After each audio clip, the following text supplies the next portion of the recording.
Hello, good evening student. तो देखो आज हम बात करेंगे upper bound and lower bound पे। ठीक है, उसके बाद है हमारे पास लीस्ट अपर बाउंड एंड या लीस्ट अपर बाउंड कह दो या सुप्रीमम कह दो, ऐसे ग्रेटेस्ट लोअर बाउंड कह दो या इन्फीमम बात करो। कल जो हमने बात करी थी एलिमेंट पे बात करी, ग्रेटेस्ट एलिमेंट और लीस्ट एलिमेंट। ठीक, आज यहाँ पर हम बाउंड पे बात कर रहे हैं कि वो बाउंड कैसे होगा, किस तरीके से है। तो देखो यहाँ पर let P less than equals to be a coset, ये हमें पता है किसका साइन होता है, कोसेट का साइन होता है। And let A be a subset of P, an element x belongs to P is called upper bound of A if A less than equals to x। मतलब क्या है, इसका मतलब समझो। इसने कहा अपर बाउंड, अपर बाउंड किससे है, कैसे है, उस पर चीज हमें बात करनी है। तो जैसे यहाँ पर हमारे पास ये एक ग्राफ है, मैं इस डेफिनेशन को इस ग्राफ से डिफाइन कर रहा हूं। यहाँ ए है, बी है, सी है, डी है, ई है और एफ है। तो यहाँ पे ये बात करता है अपर बाउंड, किस पे बात करता है, अपर बाउंड। तो अपर बाउंड कैसे, यहाँ पे पहले हम बात करते हैं, ये पूरा का पूरा एक सेट है, पूरा का पूरा सेट हम कह सकते हैं यहाँ पे क्या, ये है A B C D E और एफ। ठीक, ये हमारे पास पूरा का पूरा एक सेट हमने पी कह दिया। अब ये दो सेट है, ये इससे हमने एक सेट लिया ए हमने बात कर ली, किसी पे बात कर सकते हैं, मैंने कहते सी और ई पे, इसमें मैंने सी और ई पे बात कर दी। ठीक है, तो अब यहां पे बात करनी है अपर बाउंड पे। किस पे बात करनी है, अपर बाउंड। तो अपर बाउंड होगा क्या, उस पर बात करनी है। तो किसके लिए बात करनी है, कोई भी एलिमेंट ले सकते हैं हम। जैसे यहाँ पे डेफिनेशन क्या है कि let P be a coset and let A be a subset of P, an element x belongs to P. तो कोई भी हमारे पास यहाँ एक्स बिलोंग्स कर रहा है किसमें, पी में, is called upper bound of A if A less than equals to x पे हम बात करते हैं। ठीक है,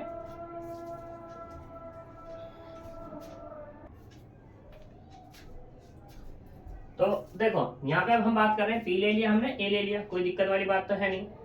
अब हमें क्या कहना है, अपर बाउंड के बारे में बात करनी है। अपर बाउंड क्या होगा, तो इसमें कोई भी वैल्यू लो, कोई भी वैल्यू, हमारे पास ग्राफ दिया हुआ ही है। तो हमारे पास ये डी है, हमने क्या ले लिया, ये डी। अब डी देखो बिलोंग्स कर रहा है पी के पास, कर रहा है ना।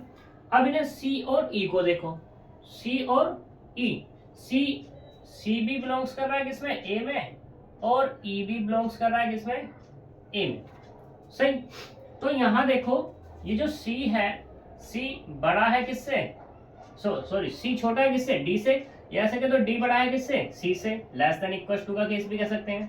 ऐसे ही तुम्हारे पास क्या होगा, ई लेस देन इक्वल्स टू क्या हो जाएगा, डी हो जाएगा ना। तो यहाँ पर इस डी को, ये जो हमारे पास डी है, डी का क्या रहेगा, अपर बाउंड। ठीक है, अपर बाउंड किसका, हमने क्या एलिमेंट लिए यहाँ, सी और ई, सी ई, वो क्या हो जाएगा हमारे पास, डी हो जाएगा। ठीक है, ऐसे हम बात करेंगे हम किस पे, लोअर बाउंड पे। तो लोअर बाउंड ऑफ क्या, लोअर बाउंड ऑफ कितना, सी और ई। नीचे से कौन बाउंड है भाई हमारा, तो देखो हम इसके पास क्या है, बी भी है, ए भी है और एफ भी है। ठीक है, यहां तक कोई दिक्कत, ये तो हो गया हमारे पास लोअर बाउंड की कंडीशन।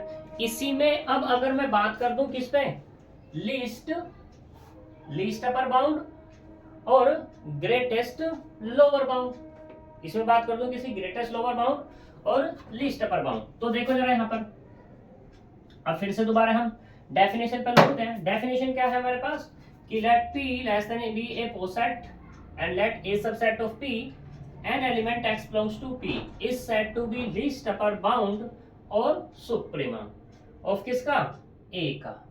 ठीक है, if x is an upper bound of A and x less than equals to y, और for all upper bound of A, A के अपर बाउंड के लिए। अब A के अपर बाउंड जो मैंने A यहाँ पे लिया था, कौन सा लिया था, C और E अपर लिए हैं।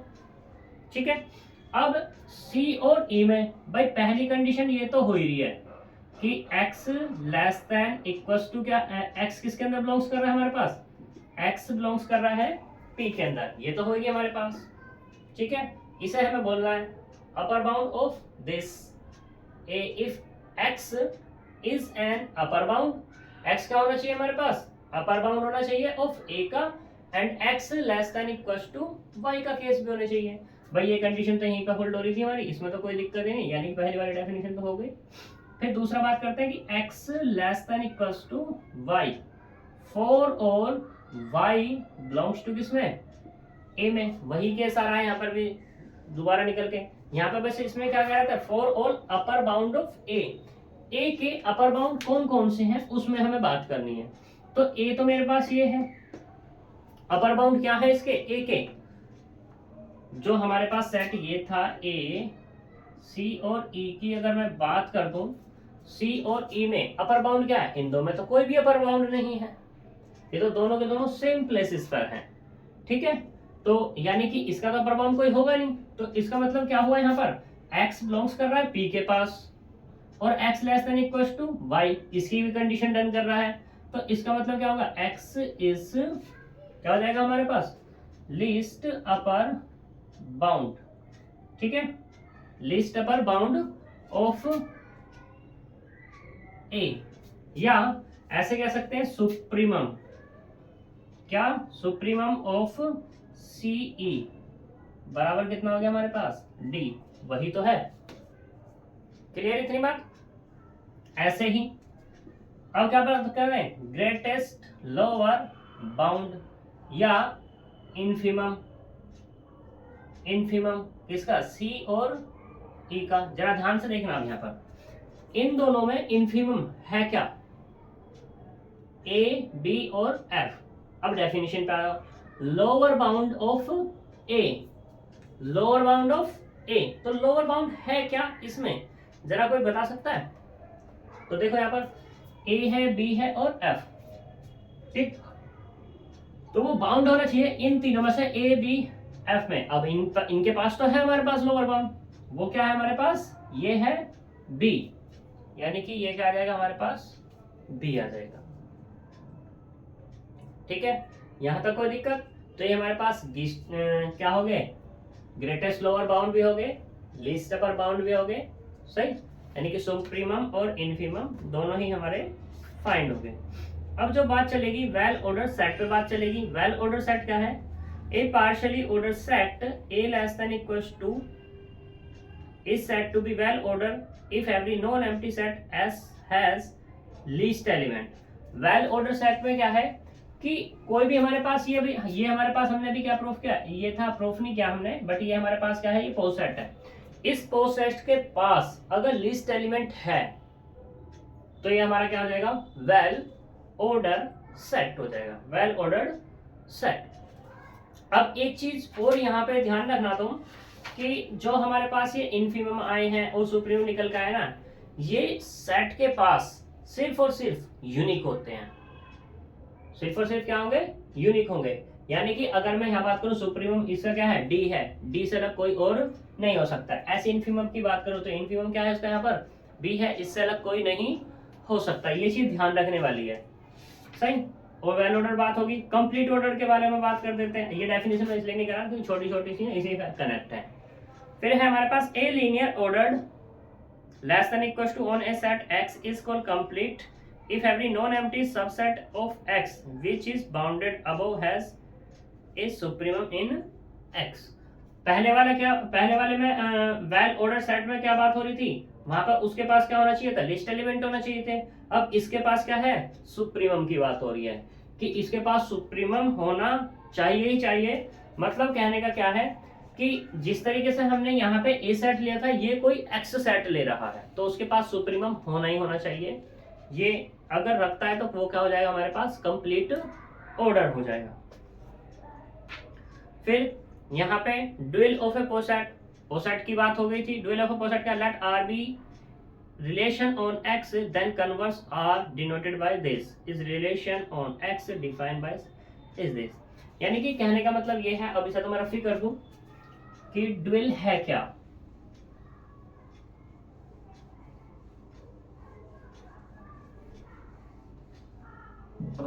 देखो ये कह रहा है हमारे पास कि dual of a पोसेट,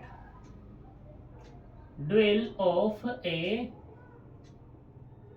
पोसेट, dual of a poset में क्या है कि x रिलेट कर रहा है किससे, y से, x रिलेट कर रहा है किससे, y से, तो इसे क्या होना चाहिए यहाँ पर कि y भी रिलेट करना चाहिए किससे, x से, y भी रिलेट करना चाहिए किससे, x से, और for all x y belongs to x, कोई भी तुम एक x ले रहे हो, ठीक है, यानी कि कोई भी सेट है तुम्हारे पास, ये सेट है, इस सेट से तुमने क्या तैयार कर रहे हो, इस सेट से रिलेशन तैयार कर रहे हो, इसी पे ऑन इसी सेट से रिलेशन तैयार हो रहा है, जो ये रिलेशन हमारा तैयार हुआ है x रिलेटेड टू y होगा हमारे पास और y रिलेटेड टू x होगा, तो यहाँ पर अगर कोई ऐसा कर रहा होगा तो हम इसको क्या कह देंगे, कंप्लीट ऑर्डर्ड कह देंगे, और x रिलेटेड टू y है, y रिलेटेड टू x है, तो यहाँ पर इसको किससे डिनोट किया जाएगा, बार से, सॉरी बार से डिनोट यहाँ पर किया जाएगा, तो ये क्या करेगा, ड्यूल ऑफ पोसेट बोल दिया जाएगा इसको, ठीक है। हम इसे यहाँ प्रूफ कुछ नहीं करेंगे। और दूसरी डेफिनेशन इसने ये कही है कि मान लो तुम्हारे पास क्या है, इसने क्या लिया हुआ है, एक सेट लिया हुआ है ए लेस देन इक्वल्स टू है, ये क्या है तुम्हारे पास, ओ सेट है, तो तुम ऐसे समझ सकते हो इफ एंड ओनली इफ का केस कि यहाँ पर a greater than equals to, ये भी क्या होना चाहिए तुम्हारे पास, ओ सेट होना चाहिए, ठीक है। तो पहले तो ये सब कोसेट होना चाहिए, फिर ये होगा हमारे पास, तो यहाँ पर ये जो आएगा ये a greater than equals to का जो केस होगा, ये क्या कहलाएगा तुम्हारे पास, ड्यूल कहला जाएगा, ड्यूल ऑफ ए, ठीक है, या ड्यूल ऑफ पोसेट इज दिस, सही। फिर यहाँ प्रोडक्ट ऑफ टू पोसेट, प्रोडक्ट में बात कुछ करनी नहीं है ज्यादा इतनी खास, वो क्या होता है, let A B two posets then product of two poset A cross B is this, वही हमारे पास क्रॉस प्रोडक्ट वाला केस है यहाँ पर, इसमें ऐसी कुछ खास बात नहीं है।